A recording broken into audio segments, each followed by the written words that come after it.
En una celda oscura de un convento olvidado, un joven fraile limpiaba pisos en silencio. Nadie sabía su nombre. Nadie imaginaba que ese hombre humilde, de rodillas sobre piedra fría, cambiaría la historia de la fe católica para siempre. Su alma estaba herida. Había cruzado el mar buscando el martirio. Había enfermado, había naufragado, había perdido todo. Y ahora, en ese rincón de Italia, servía en las cocinas como si Dios lo hubiera olvidado. Pero Dios nunca olvida. Esta es la historia de San Antonio de Padua, el santo de los milagros cotidianos, el que encuentra lo perdido, el que une corazones, el predicador que hacía llorar a multitudes enteras, el hombre que sostuvo al niño Jesús en sus brazos. Pero antes de los milagros, hubo sufrimiento. Antes de la luz, hubo oscuridad profunda. Antes de la santidad, hubo una prueba espiritual que casi lo destruye. Si alguna vez perdiste algo que amabas, si alguna vez sentiste que tu vida no tiene sentido, si alguna vez dudaste de tu propio camino, esta historia es para ti. Déjame un like si quieres conocer cómo un joven portugués rechazado por su familia, enfermo, perdido y humillado se convirtió en uno de los santos más amados del mundo. Y comenta, ¿qué has perdido alguna vez? Porque Antonio todavía escucha. Ahora sí, volvamos a esa celda fría. Volvamos al principio, cuando Antonio todavía se llamaba Fernando, y su corazón ardía con una fe profunda que el mundo aún no conocía. Lisboa, Portugal, año 1195. Una familia noble, un niño llamado Fernando que lo tenía todo: educación, futuro brillante, comodidades que otros apenas soñaban. Pero Fernando no dormía tranquilo. Desde niño sentía algo ardiendo dentro, una inquietud espiritual que no podía explicar. Mientras otros niños jugaban, él se escondía en la capilla familiar. Oraba, lloraba sin saber por qué. Sentía que Dios lo llamaba. ¿Pero hacia dónde? Sus padres tenían planes. Querían que fuera sacerdote de prestigio, quizás obispo algún día, una carrera eclesiástica respetable, cómoda, segura. A los 15 años entró en la orden agustina. Estudió teología, filosofía, escrituras sagradas. Era brillante. Todos lo admiraban, pero su alma seguía herida. Algo faltaba. La vida religiosa de lujo lo ahogaba. Las túnicas finas, las comidas abundantes, los estudios sin sacrificio real. Eso no era lo que su corazón buscaba. Su familia estaba orgullosa. Miren a nuestro Fernando, decían. ¿Qué futuro tiene? Pero Fernando sentía vergüenza, porque dentro de él crecía una sed imposible de calmar. Una necesidad de entrega total, de pobreza verdadera, de dolor si era necesario. Los agustinos no entendían. ¿Por qué no estás contento?, le preguntaban. Tienes todo lo que un religioso necesita. Fernando callaba, oraba en las noches, lágrimas contenidas sobre el libro de Salmos. Señor, ¿qué quieres de mí? Y Dios estaba a punto de responder, pero la respuesta vendría envuelta en sangre, en martirio, en un encuentro que lo rompería por dentro, para reconstruirlo completamente. Lo peor, y lo mejor, estaba por venir. El año 1220 llegó como un trueno silencioso. A las costas de Portugal llegaron 5 franciscanos, jóvenes, pobres, descalzos. Iban camino a Marruecos a predicar el evangelio entre los musulmanes. Sabían que probablemente morirían, y sonreían. Fernando los vio pasar. Algo en su mirada lo destrozó por dentro. Esa era la fe profunda que buscaba, esa entrega sin reservas, ese corazón entregado hasta la muerte. Los franciscanos partieron. Fernando no podía dormir. Oraba, lloraba. Señor, quiero eso, quiero darte todo. Semanas después llegó la noticia. Los 5 habían sido martirizados, decapitados. Sus cuerpos regresaban a Portugal como reliquias sagradas. Fernando besó aquellas cajas de madera, tocó la sangre seca en las vestiduras, y en ese momento, su alma se quebró. Ya no podía seguir en los agustinos. Ya no podía vivir con comodidad mientras otros morían por Cristo. Pidió permiso para salir. Hubo escándalo. Su familia lo llamó loco. ¿Dejar una orden respetable por esos franciscanos pobres? ¿Tú con tu educación? Pero Fernando ya había decidido. Se unió a los franciscanos. Cambió su nombre a Antonio, en honor al santo del desierto. y pidió una sola cosa: ir a África, ser mártir, morir como aquellos 5 hermanos que habían incendiado su corazón. Le concedieron el permiso.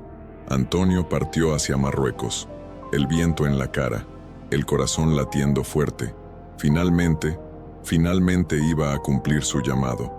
Pero Dios tenía otros planes, y esos planes incluían sufrimiento de un tipo que Antonio jamás imaginó. África lo recibió con fuego en la piel y hielo en el alma. El calor era insoportable, la comida escasa, los días largos bajo un sol que quemaba la esperanza. Antonio predicaba con fuerza, pero nadie escuchaba. Las puertas se cerraban, las piedras volaban, y entonces llegó la enfermedad.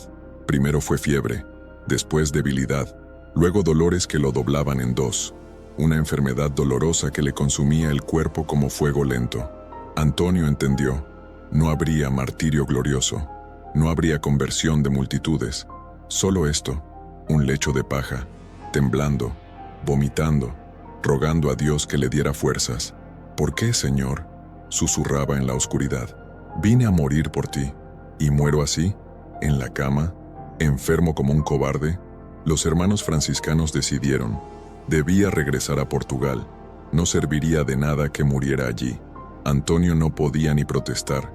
Lo subieron a un barco, apenas consciente, el sueño roto, la misión perdida, el alma herida más profunda que nunca. Pero en alta mar vino la tormenta. El viento destrozó las velas, las olas golpeaban como puños de gigante. El barco se perdió completamente. Durante días nadie supo dónde estaban. Cuando finalmente tocaron tierra, no era Portugal, era Sicilia, Italia, al otro lado del mundo de donde Antonio quería estar. Bajó del barco tambaleándose, enfermo, perdido, sin dinero, sin contactos, sin fuerzas. Caminó hasta un convento franciscano y tocó la puerta. «Soy hermano Antonio», dijo con voz quebrada. «Necesito refugio». Le abrieron. Lo miraron con lástima. Otro fraile enfermo más. Nadie sabía quién era. Nadie imaginaba qué llevaba dentro. Y Antonio solo quería desaparecer. El convento de Montepaolo era pequeño, olvidado, un lugar donde los franciscanos viejos o enfermos pasaban sus días en silencio. Antonio pidió las tareas más humildes: barrer, lavar platos, limpiar letrinas, servir la comida, fregar pisos de rodillas sobre piedra helada. Los otros hermanos lo veían pasar y apenas lo saludaban. Era solo otro fraile, callado, delgado, nada especial. Antonio no les contó sobre sus estudios. No mencionó que había memorizado las escrituras enteras. No dijo que hablaba latín, portugués, árabe. Calló todo. Se hizo invisible, porque por dentro su alma estaba destrozada. Vine a ser mártir, pensaba mientras lavaba ollas, y terminé de sirviente. Las noches eran peores. En su celda fría de rodillas oraba hasta que le dolían los huesos. Señor, ¿me abandonaste? ¿Todo mi sacrificio fue inútil? Silencio. Solo el viento contra las paredes. Pasaron meses, 1 año, 2 años. Antonio seguía barriendo, seguía callado. La humillación silenciosa se volvió su pan diario. Algunos hermanos ni siquiera sabían su nombre. «Oye tú», le decían, «trae más leña». Él obedecía, siempre obedecía, pero por dentro algo se quebraba lentamente. La duda espiritual crecía como sombra. ¿Y si me equivoqué? ¿Y si Dios nunca me llamó? ¿Y si toda mi vida fue una ilusión? Una noche, de rodillas en la capilla vacía, lloró sin control. Lágrimas contenidas durante años explotaron. «No sé quién soy», susurró. «No sé para qué sirvo». La vela frente al altar parpadeó. Casi se apagó. Antonio cerró los ojos. Esperaba que Dios le respondiera, pero solo hubo silencio. Un silencio que hablaba, aunque Antonio aún no podía escucharlo. Faltaba poco, muy poco. La prueba espiritual estaba a punto de terminar. Contador, 300 palabras. Cesao 6. La voz que nadie esperaba. Año 1222. Una ordenación sacerdotal en Forli. Sacerdotes de varias órdenes se reunieron. Dominicos, franciscanos, todos importantes, todos preparados. Se suponía que un dominico daría el sermón, pero a último momento se enfermó. Pánico. Nadie había preparado nada. Los superiores se miraron nerviosos. ¿Quién puede hablar? Alguien señaló al rincón. Ese franciscano callado, ¿no sabe algo? Antonio estaba sentado en la sombra, como siempre, invisible. Hermano Antonio, le dijeron, necesitamos que des unas palabras. Antonio sintió el corazón detenerse. Hacía años que no predicaba, años de silencio, de barrer pisos, de ser nadie. Yo no estoy preparado, murmuró. No importa, di lo que puedas. Antonio se levantó temblando, caminó al frente. Todos lo miraban con lástima. Pobre hombre, pensaban, qué vergüenza va a pasar. Abrió la boca, y lo que salió no era voz humana, era trueno, era luz, era fuego del Espíritu Santo que llevaba años esperando estallar. Antonio habló de las Escrituras como si las hubiera escrito él mismo. Citó a los padres de la Iglesia de memoria. Explicó misterios teológicos con claridad que nadie había escuchado jamás. La sala quedó en silencio absoluto. Algunos lloraban, otros temblaban. Un obispo cayó de rodillas. Cuando Antonio terminó, nadie se movió. Después, el superior franciscano lo tomó del brazo. Hermano, ¿quién eres tú? Antonio no supo qué responder, pero Dios había respondido por él. La noche oscura había terminado. El talento oculto explotó como volcán dormido. San Francisco de Asís mismo escuchó la noticia y escribió: «Me place que enseñes teología a los hermanos». Antonio ya no barría pisos.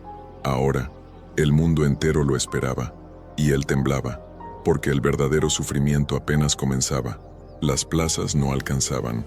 Cuando Antonio llegaba a una ciudad, las campanas sonaban, la gente dejaba el trabajo, los comerciantes cerraban sus tiendas, las madres cargaban a sus hijos, todos corrían a escucharlo. Miles, a veces 10,000 personas.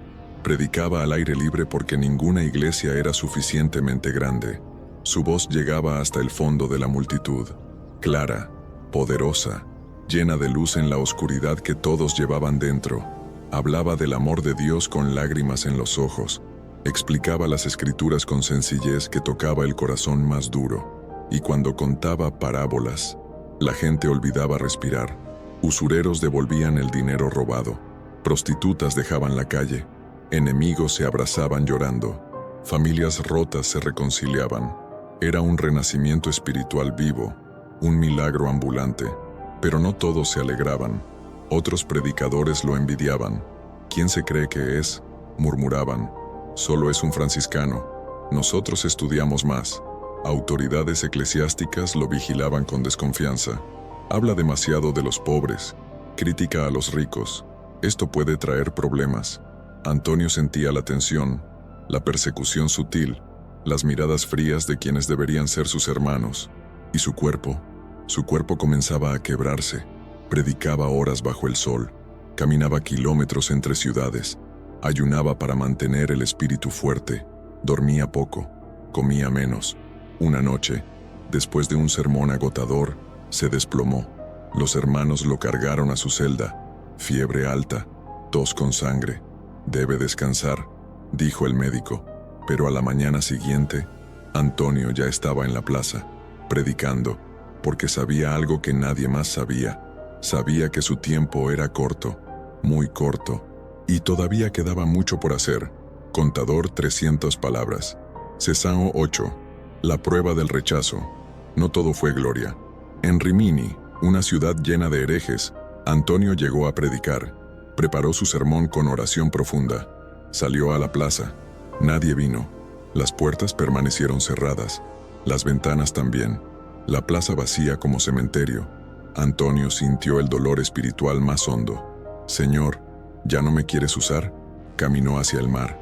Se paró en la orilla y comenzó a predicar a los peces. «Ya que los hombres no escuchan», dijo, «ustedes escucharán la palabra de Dios». Y los peces sacaron la cabeza del agua, miles de ellos, en silencio, escuchando. La gente de Rimini vio el milagro desde sus ventanas. Salieron corriendo, cayeron de rodillas. «Perdónanos, Padre Antonio». Pero no siempre terminaba así. En otras ciudades los herejes lo amenazaban. Le enviaban comida envenenada. Antonio la bendijo, y el veneno se volvió inofensivo. Intentaron apuñalarlo en la oscuridad. Fallaron misteriosamente, pero el rechazo dolía más que cualquier cuchillo. Una noche, solo en su celda, Antonio cayó de rodillas. Dios mío, estoy cansado, tan cansado. La tentación llegó clara. Abandona, vuelve al convento, vuelve a la paz, deja que otros prediquen. Antonio lloró. La lucha interior lo partía en dos. No puedo más, susurró. No tengo fuerzas. Cerró los ojos. Esperó alguna señal, alguna palabra, algo. Y entonces, una luz suave llenó la celda. Antonio levantó la vista, y lo que vio, lo cambió para siempre. Frente a él, sentado en el aire, con una sonrisa que curaba todas las heridas, estaba el niño Jesús, extendiendo sus brazos hacia él. El niño brillaba con luz que no quemaba, luz que acariciaba, luz de consuelo divino. Antonio no podía moverse, no podía hablar, solo lloraba. El niño Jesús se acercó, le tocó la frente, y Antonio sintió paz como nunca antes, una paz que llenaba cada hueco vacío, cada duda, cada miedo. No estás solo, dijo el niño sin palabras. Nunca estuviste solo. Antonio extendió los brazos temblando, y el niño se dejó cargar. Ese momento duró eternidades. El santo con el niño Dios en brazos, lágrimas cayendo sobre esa cabecita de luz, un abrazo que sanaba años de dolor. Cuando la visión terminó, Antonio ya no era el mismo. Salió de esa celda con fortaleza interior que nada podía quebrar. Ya no importaba el rechazo, ya no importaba el cansancio. Había cargado al Salvador del mundo. ¿Qué más necesitaba? Los milagros explotaron. En Toulouse, un hereje desafió a Antonio. Si tu Dios es real, que esta mula hambrienta rechace comida y adore tu hostia consagrada. Antonio aceptó. Trajeron la mula. Llevaba días sin comer. Le pusieron avena frente a ella. Antonio alzó la hostia consagrada. En nombre de Jesucristo, la mula ignoró la comida. Se arrodilló, inclinó la cabeza ante la hostia. Miles de personas vieron el milagro. El hereje se convirtió llorando.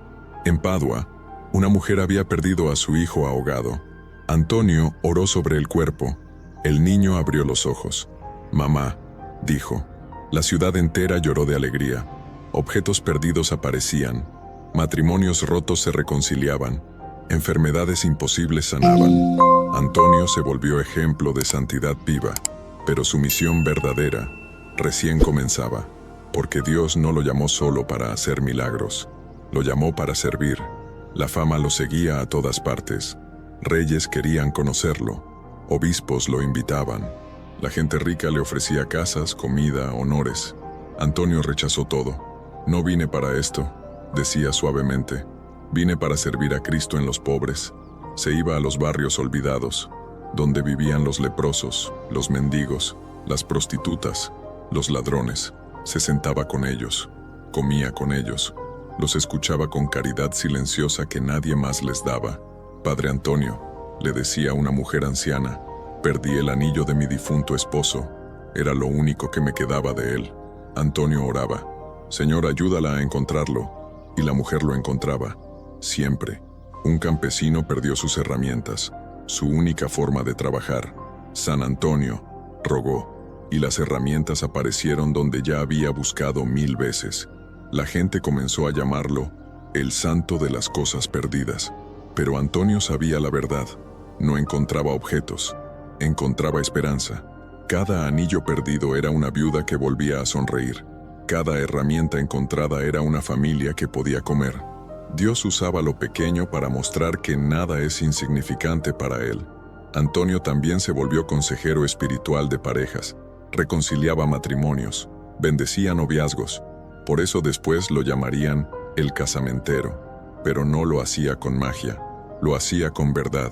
El amor verdadero, decía, es humildad, es servir, es perdonar cada día. Las parejas lloraban, se abrazaban, entendían. Antonio vivía lo que predicaba: humildad extrema, misericordia sin límites, corazón entregado a quien más lo necesitaba. Pero su cuerpo ya no resistía. El martirio que tanto buscó en África, lo estaba viviendo ahora, lentamente, dolorosamente, en cada sermón que le quitaba el aliento. Primavera de 1231.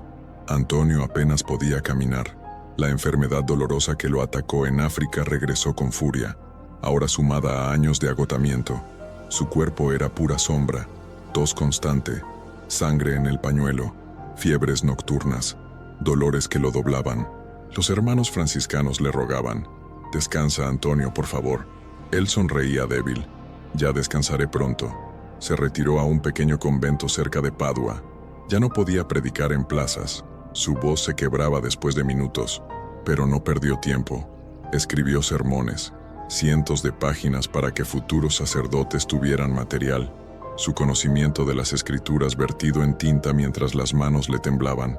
«Que mi sufrimiento sirva», decía, «que no se pierda nada». Los hermanos lo visitaban, lo encontraban rezando aún con fiebre alta. «Antonio, estás ardiendo. Descansa. Estoy bien», susurraba. «Solo un poco más».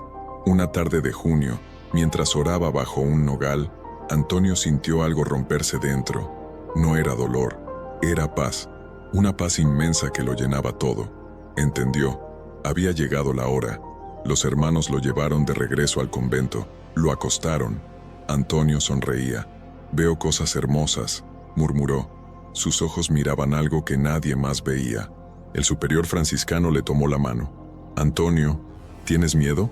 Antonio negó suave. «Toda mi vida busqué morir por Cristo. Ahora entiendo. El verdadero martirio no es la espada rápida, es la entrega diaria, el servicio sin descanso, el amor hasta el final». Cerró los ojos. 13 de junio de 1231. Tenía solo 36 años. Su último suspiro fue una oración: «Veo a mi Señor». Y se fue, en paz, completo, la misión cumplida. Antonio murió. Las campanas de Padua sonaron solas. Los niños en las calles lloraban sin saber por qué. El santo murió. Miles llegaron a su funeral, la ciudad entera vestida de negro, ricos y pobres, todos llorando al hombre que los había amado sin distinción. Los milagros no terminaron, continuaron, se multiplicaron. Una mujer ciega tocó su féretro. Vio por primera vez en años. Un niño paralítico caminó. Objetos perdidos aparecían con solo mencionar su nombre.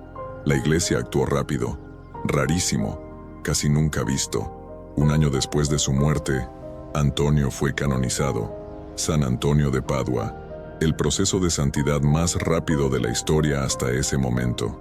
El Papa declaró: «Este hombre fue verdadero ejemplo de santidad», y la devoción explotó. Se convirtió en patrono de los objetos perdidos, porque encuentra lo que se pierde, porque devuelve la esperanza. Patrono de los matrimonios, el casamentero celestial, porque une corazones con la misma misericordia con que Dios une al hombre consigo mismo. Patrono de los pobres, de los olvidados, de los que sufren en silencio. Hoy, casi 800 años después, millones rezan a San Antonio cada día. San Antonio bendito, algo se me ha perdido. Y no solo buscan objetos, buscan fe profunda perdida, buscan paz en matrimonios rotos, buscan consuelo divino en medio del dolor. Antonio sigue escuchando, desde el cielo, con esa misma sonrisa que tuvo cuando cargó al niño Jesús, el joven portugués que cruzó mares buscando el martirio, el fraile invisible que barría pisos, el predicador que movió multitudes, el santo que nunca dejó de servir. Sigue vivo, en cada oración, en cada milagro cotidiano, en cada cosa perdida que vuelve a casa. Hay pérdidas que duelen más que otras, no solo anillos, no solo llaves. A veces perdemos la fe, perdemos la esperanza, perdemos el rumbo, y en esa oscuridad, una voz suave sigue susurrando: «No estás solo, nunca estuviste solo». Antonio lo aprendió en una celda fría, cuando creía que Dios lo había olvidado, cuando su vida parecía un naufragio sin sentido. Pero Dios nunca olvida, solo espera, prepara, transforma el dolor en luz. El sufrimiento que Antonio vivió no fue castigo, fue preparación. Cada herida se convirtió en puerta para la gracia, cada rechazo en semilla de misericordia, porque los santos no nacen perfectos, nacen rotos, y es en esa ruptura donde Dios entra. Si hoy sientes que perdiste algo importante, si tu corazón está herido, si el camino parece oscuro y sin salida, Recuerda al joven Fernando, que se hizo Antonio, que se hizo santo, no porque fuera especial, sino porque confió, aun cuando todo parecía perdido, aun cuando el mar lo arrojó donde no quería estar, aun cuando barrió pisos en vez de predicar, confió, y esa confianza lo transformó en luz. Siempre hay esperanza para quien busca a Dios en la oscuridad. Siempre hay un camino, aunque no lo veas todavía. Y siempre, siempre, hay un santo que escucha tu oración, que conoce tu dolor, que te busca como tú lo buscas a él. San Antonio sigue encontrando lo perdido, incluyendo corazones, incluyendo el tuyo.